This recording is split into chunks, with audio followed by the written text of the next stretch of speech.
why we've taken up this opportunity to call you all in here today, and I really appreciate your willingness to do this. Debate is one of the oldest and most important aspects of our democracy, and I hope that we will all model it for you today and help to promote it for future generations. The roots of Lincoln-Douglas debate, of course, antebellum era. In the famous quote, raise your hands if you recognize this, Abraham Lincoln quote, "A house divided against itself cannot stand." How many of you recognize that quote? Ultimately, here in a democracy, we're going to disagree on things. We have different ideology, we have different values, different beliefs. It's largely what makes a democracy a beautiful thing. But ultimately, we have to have the ability to compromise and to do so in a way that does not divide us as a country. So I hope that my group here today is going to model that for you, and I hope that you will enjoy this process. Before we begin, I have some thank yous. I'd like to thank Ms. Stanley from Kennedy Middle School for bringing her team. And I'd like to thank Ms. Scott from Stone Magnet Middle School for bringing her team. And I would like to thank Ms. Calhoun from Delora Middle School for bringing her team.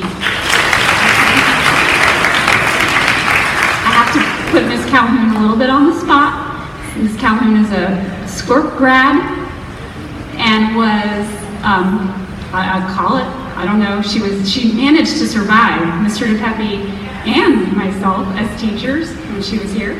So it's just such an honor to have her here as a teacher herself now.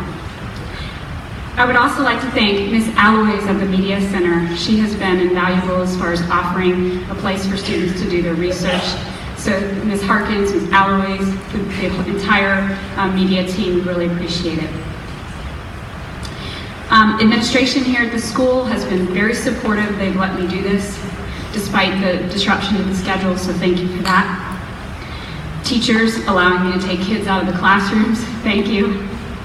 Mr. Ray, oh my goodness, he has been amazing. Second annual event, and he has just put all this together, so thank you very much. Special round of applause for Mr. Ray.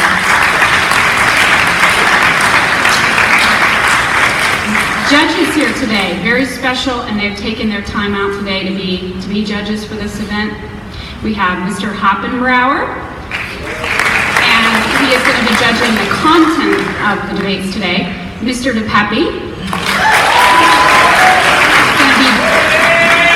If you can imagine this, he's going to be judging the civility and professionalism of today. And Ms. Morales, who is going to be judging the quality of speech today. So thank you to my judges, I really appreciate it. For my two teams here today, I'm going to allow each team leader to introduce the teams briefly.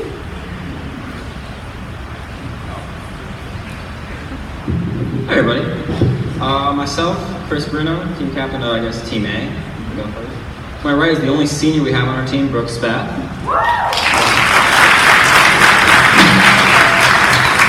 Following her is Samantha Panero, junior. Yet another junior, Kira Downs. John Golden, yet another junior. The only freshman on our team, Tristan Cole. Finally, last but not least, Nick Manning.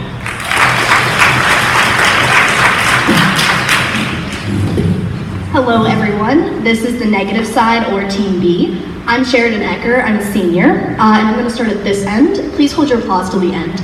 My brother Trey Ecker is a junior, Egan Kattenberg is a senior, Taylor Rowling is a sophomore, Aaron Kinstra is a senior, David Benny is a senior, Izzy Carvalho is a junior, and Clara Labrador is a sophomore.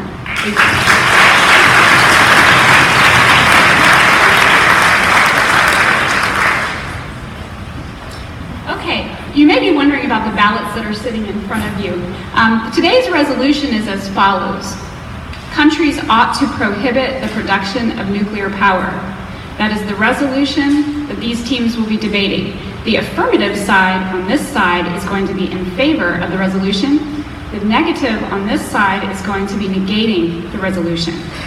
So when if on your ballots, you can identify them as such. You can say, you can maybe identify somebody by their shirts if you don't remember their name, but somehow identify the two teams, okay?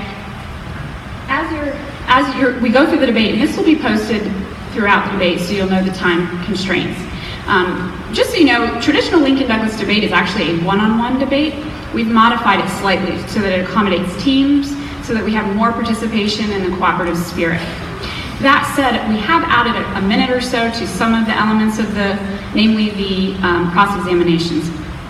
But the time constraints are as follows, and that will be posted for you. Your responsibilities as judges. Behavior.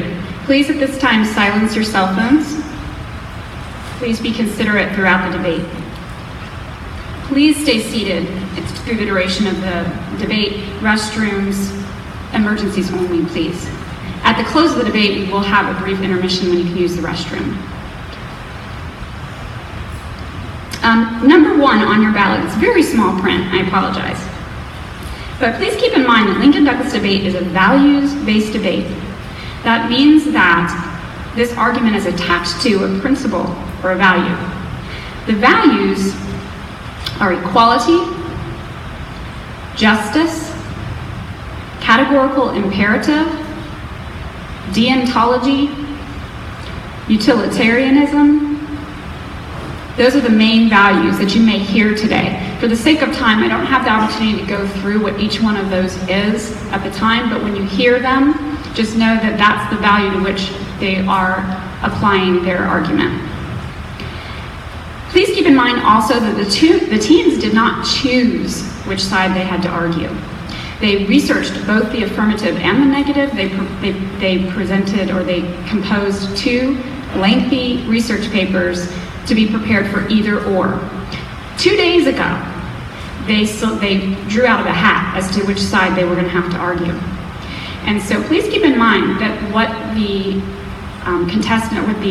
competitors today say may or may not reflect what they actually feel. So please separate the ideas from the person, and if you personally disagree with things that are being said, please understand that this is the way of Lincoln Douglas debate.